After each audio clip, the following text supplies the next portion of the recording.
In 1981, a new arcade cabinet appeared in a few arcades in Portland. It had no logo, just a black screen and one word: Polybius. The game was addictive, too addictive. No one knew where it came from, no company name, there were no manuals. It looked like a puzzle shooter, but players reported feelings of nausea, blackouts, and paranoia after playing the game. Then things got worse. One day a boy collapsed in one arcade, another had vivid nightmares. One swore someone followed him home after playing the game. Some even claimed to see faces in the game, whispering. Local newspapers were silent, but people knew.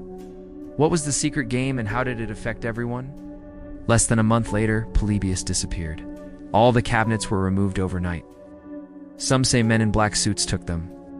Others believe it was part of a military test, a psychological weapon. I'm here. And now let's explore the mysteries surrounding the strange disappearance of Polybius. Join me today in this channel. Chapter 1. The Arrival, 1981. A year where shoulder pads were big and hair was even bigger. Video games were becoming more popular by the day. Kids would line up to play the hottest new game in town. This particular year, there was a new game that caught everyone's eye. Or maybe it was the other way around. No one really knows exactly when or how it started, only that one day it appeared. It was in a handful of Portland, Oregon's pizza-scented arcade hubs, mostly standing out because of the lack of branding. Where did it come from? Who made it? No one knew. Is it a government conspiracy? Maybe. But all anyone could talk about was the game itself. It had a black screen and a single white word. Its name is Polybius. At first glance, the game appeared to be a simple black and white puzzle shooter. The objective was to navigate a maze, destroy bad guys, and collect letters to spell out words. Sounds easy, right? Well, something about the game didn't seem quite right. Players reported feeling strange symptoms after playing the game, including nausea, blackouts, and paranoia. So why did it have those effects? Was it the gameplay? But many believed it was something more sinister, something lurking beneath the game's simple facade. What was it? No one knew.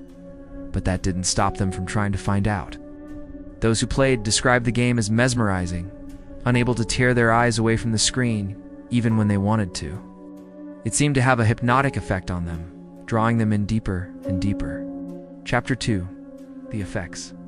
The true horror of the game wasn't its basic graphics or unusual gameplay. It was what happened to those who played it. It began subtly, just a lingering sense of unease, a feeling of being watched. But as time went on, the symptoms grew more intense. People started experiencing vivid nightmares, disturbing images seared into their minds. Some couldn't shake the feeling that they were being followed, even in their own homes. Then there were the more physical symptoms. One day a boy collapsed in the arcade, his face ashen, his heart racing. He was rushed to the hospital, but doctors couldn't find anything wrong with him. Another player, a young woman, developed severe migraines that would leave her bedridden for days. And as the weeks passed, more and more stories surfaced. People spoke of hearing whispers coming from the game, voices that seemed to know their deepest fears, their darkest secrets.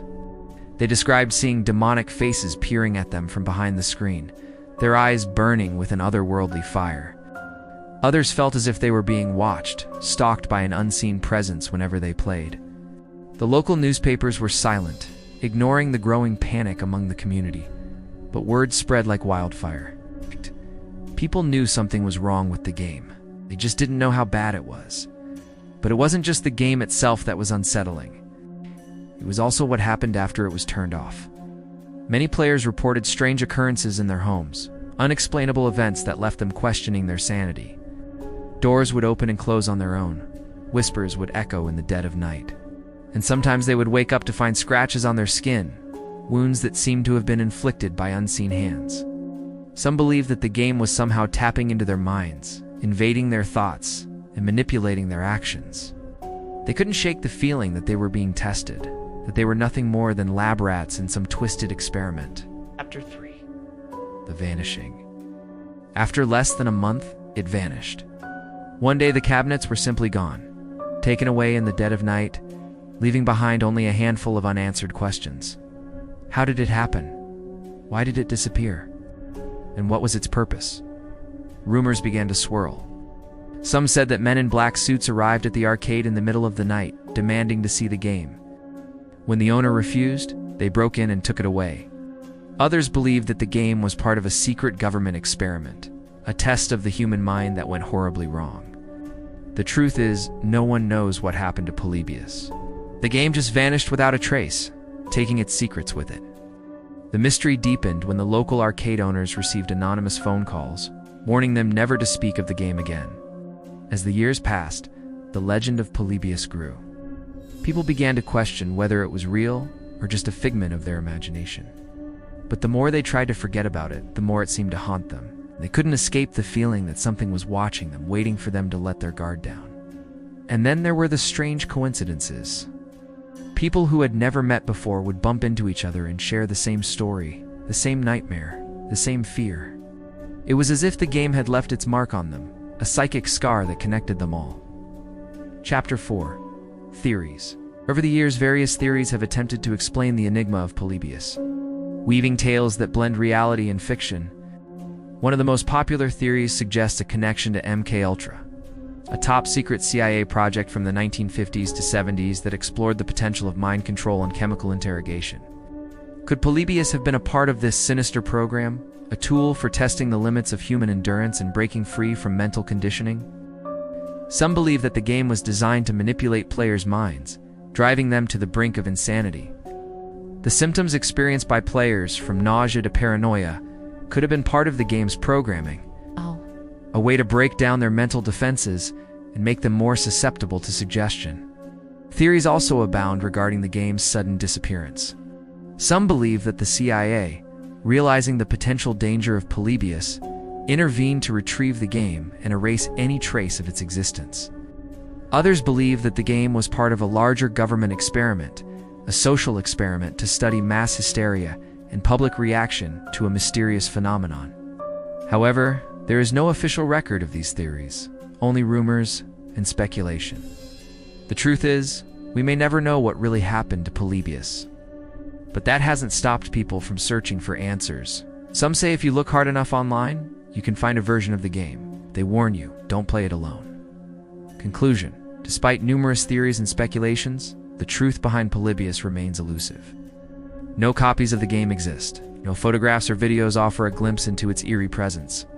Only stories serve as remnants of its existence, whispered tales passed down through generations of gamers.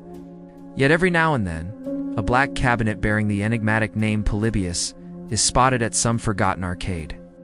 For those who encounter it, the choice is simple. Do you dare to play? Would you risk facing the unknown, the horrors that may lie dormant within the game's code?